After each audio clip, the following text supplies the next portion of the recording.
The second section of this unit is related to Chinese food culture. Among the basic necessities of life, food, clothing, shelter, and transportation, the Chinese people care more about what they eat than just about anything else.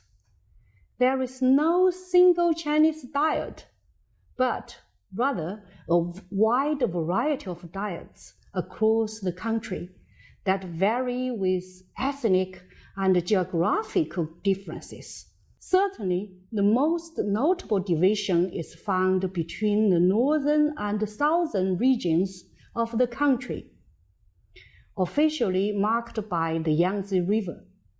Generally speaking, rice products are the staple grain for the southern and eastern regions of China, and wheat products are staples of the northern areas. One approach to describing the regional cuisines of China is to note the general characteristics of cooking and culture by location: north, south, east, and west. Some observers categorize those regional cuisines as sweet in the south, salty in the north, hot in the east, and sour in the west. Though we have preferences for food, almost all families in China have 3 meals a day. Now let's see how Stanley's family talks about what to eat.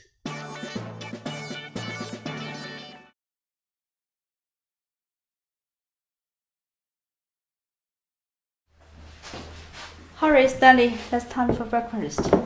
Okay, I'll hurry up. So, what do we have for breakfast? We have biscuits, bread, and milk. Oh, the same old stuff again? Can we have something new, like an egg? I cooked 2 eggs for you yesterday. You didn't finish one. Okay, so why don't you just make 1 egg? I can finish that. Okay, 1 egg for you. And what are we having for dinner? Dinner, let me think. You don't like noodles, you don't like bread, you don't like rice. How about dumplings? Oh, great. I haven't eaten for a while. I miss the taste. Okay, I'll cook dumpling for you and your friends. Do you want to bring Anlu and Xutao back home? Sure, I can do that. Last time they loved the dumpling I made. I'm sure they will like it this time. That's very good news. Thank you, Mom.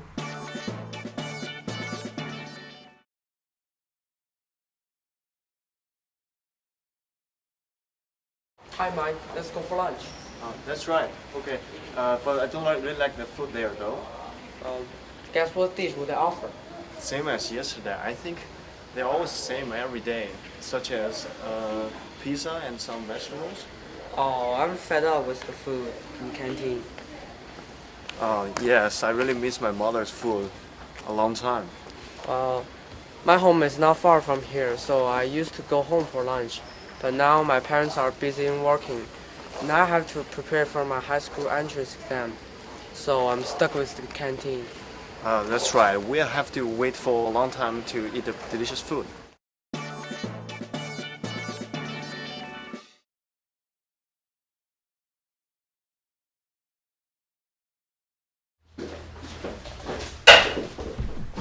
Mom? We're hungry. Okay, let's have hot pot for dinner. Okay, but where are we going?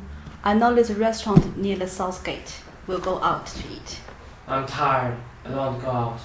But you still want hot pot? Of course. Okay, let me see. I'll go to buy some bottle of beers and some mutton, some fish ball, vegetables. Okay.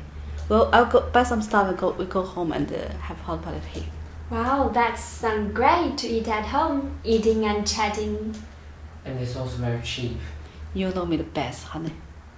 Everybody knows that different countries have different kinds of food to eat and different customs they follow. while eating. This section briefly talks about some of the different foods and customs you might encounter with international friends. In certain countries or with certain religions, it is forbidden to eat some kinds of meat, while most countries in the West include beef as a regular part of their diet. In India, cows are considered sacred animals, and so they do not eat them.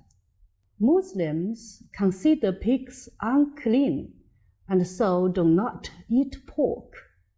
Many, but not all Jewish people observe that same custom. In fact, some Jewish people follow the custom of only eating food that is kosher. Kosher food follows rules that adhere to the dietary laws of the Jewish faith. For example, pork, crab, lobster, shrimp, and sharks are not kosher, and so Jewish people who follow strict kosher rules will not eat them. Also, kosher laws forbid people to mix dairy products, such as cheese, with kosher meats. This means one could eat a hamburger, but not a cheeseburger. It is difficult to know the dining customs of every individual. If you are hosting an international dinner party or meal, a polite way to ask about someone's diet preferences or restrictions without offending them is to use the question, "Do you have any dietary restrictions I should be aware of?" This gives the guest an opportunity to tell you about their eating customs, such as a food allergy or being a vegetarian. It might also give you the opportunity to learn something new about that person's culture.